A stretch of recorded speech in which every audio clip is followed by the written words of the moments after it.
Hi friends, நான் உங்கள் ஜெனிதா சிவகுமார். இன்னைக்கு அண்ணனுக்கு பிறந்த நாள், அதனால் போகலை. நான் ஐயப்பனுக்கு மாலை போட்டிருக்கிறதுனால அவர் மாலை போட்டிருக்காரு, பையன் முருகனுக்கு மாலை போட்டிருக்கான். அதனால் நாங்கள் அங்கே கறி எடுப்பாங்க, கேக் வெட்டுவாங்க. அதனால் அண்ணன் சங்கத்துக்கு அழைப்பு சொல்லலை. அப்புறம் எல்லாருமே ஃபோனில் விஷ் பண்ணிட்டோம். அப்புறம் எங்கள் அண்ணன் கொஞ்ச நேரத்துக்கு முன்னாடி ஃபோன் போட்டாங்க, ஏன்னா என்னண்ணா அப்படின்னு. இந்த வழியாக வந்தாங்களாம்மா ஒட்டன்தரம், இந்த வழியாக வந்தோம், என்ன பண்ணுற அப்படின்னாங்க. இப்போ தான் நான் வேலை விட்டு வந்தேன் அப்படின்னு. மீட்ரு பாக்ஸில் கேக் வச்சுருக்கீங்க, போய் எடுத்துக்க அப்படின்ச்சு. அப்புறம் போய் இருங்க சொல்லுச்சு, மீட்ரு பாக்ஸில் கேக் இருக்கா, வாங்க நீங்களும் வாங்க, இருக்கா என்னன்னு பார்ப்போம். அண்ணன் கொண்டு வந்து வச்சுட்டு போயிருக்கோம், அதெல்லாம் பொய்யெல்லாம் சொல்லாது.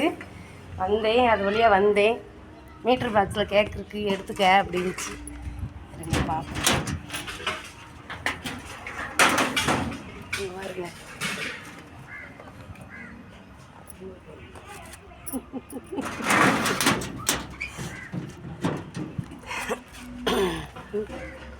அண்ணா நான் கேக் சாப்பிட மாட்டேனா அப்படின்னு சொன்னேன்னா, பரவாயில்ல உங்கள் வீட்டு நாய்க்காவது போடு,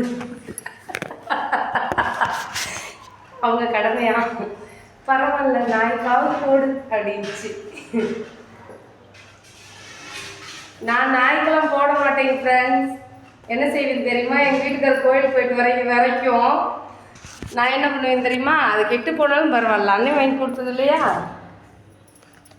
இங்கே பாருங்கள், ஃப்ரிட்ஜுக்குள்ளே வச்சுருவேன், இப்படி வச்சுட்டேன். ஜனவரி 1ஆம் தேதி கூட சாப்பிட்டுக்குருவேன். கோயிலுக்கு போயிட்டு வந்ததுக்கப்புறம் நானே எங்கள் வீட்டுக்காரர் சாப்பிட்டு போகிறோம். கெட்டாமல் இருக்கும், ஃப்ரிட்ஜுக்குள்ளே இருக்கிறது.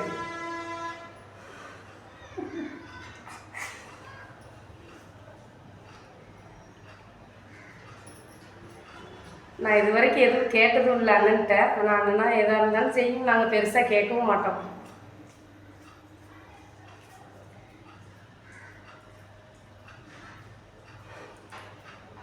என்ன சொல்கிறதுன்னு தெரில.